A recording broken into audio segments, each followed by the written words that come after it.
woke to the sound of scratching. At first, I thought it was the trees outside brushing against the cabin's wooden walls. But then I heard it again, slow, deliberate, like claws dragging across the planks. My friends were still asleep, scattered across the living room floor in their sleeping bags. The cabin smelled faintly of burnt wood from last night's fire, and a fog pressed against the windows. When I crept closer, I saw something that froze my breath in my chest. A long, thin hand, skin pale as ash, slid across the outside of the window. It tapped once, twice, then disappeared into the fog. I didn't know it then, but that was the first sign the Labubo had found us. We had driven 6 hours deep into the forest to get here. No cell signal, no neighbors, no roads except the dirt path we barely managed to follow. It was supposed to be a getaway. Jenna had insisted. We need to disconnect. Just us, the woods, and this old cabin Dad used to bring me to. The first night was quiet. Too quiet.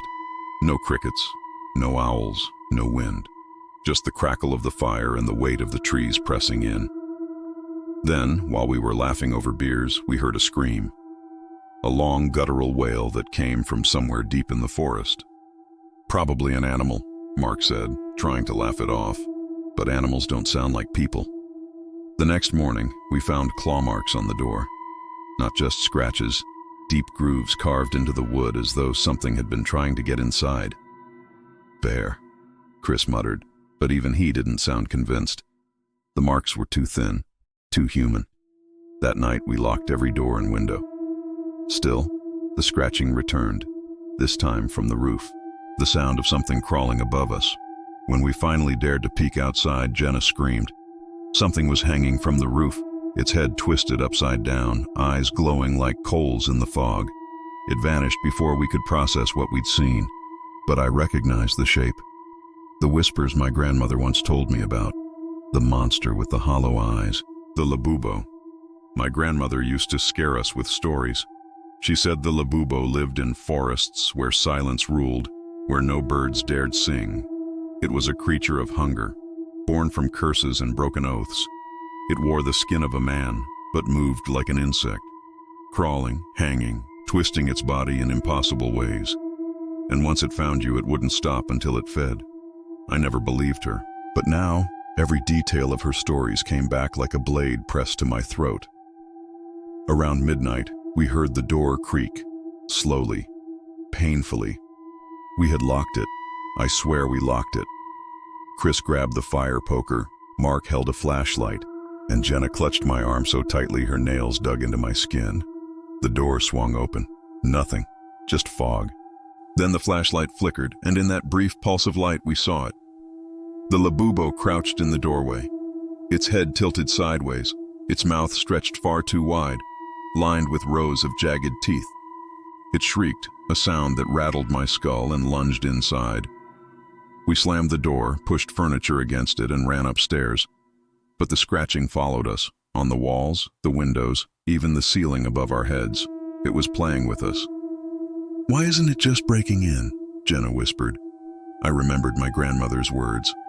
Labubo feeds on fear before flesh. It must taste your terror, and it was working.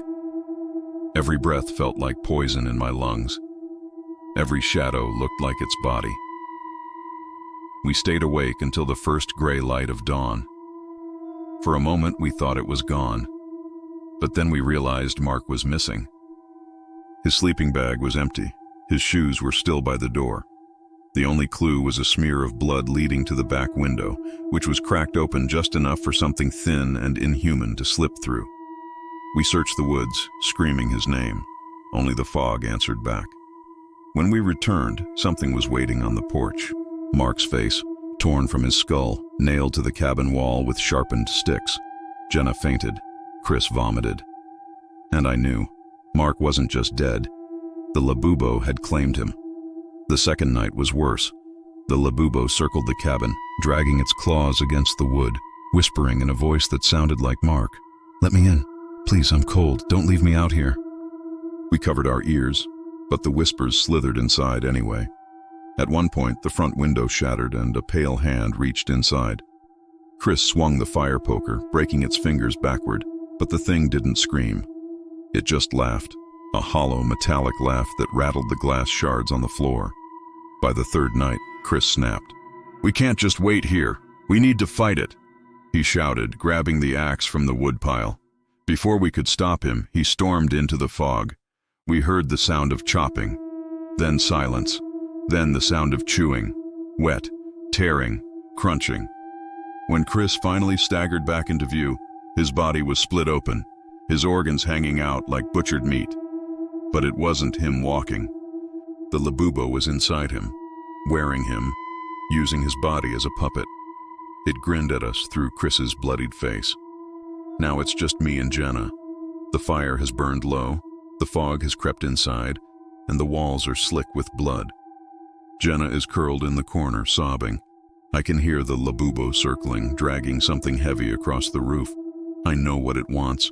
It wants the last of us. I can't let it take us slowly. I've sharpened the fire poker, and the axe lies beside me. The candle is burning down to its final flicker. If anyone finds this journal, know this. The Labubo is real. It is hungry, and it is already inside the cabin. The candle just went out. Jenna screamed, and now I hear the claws at the door.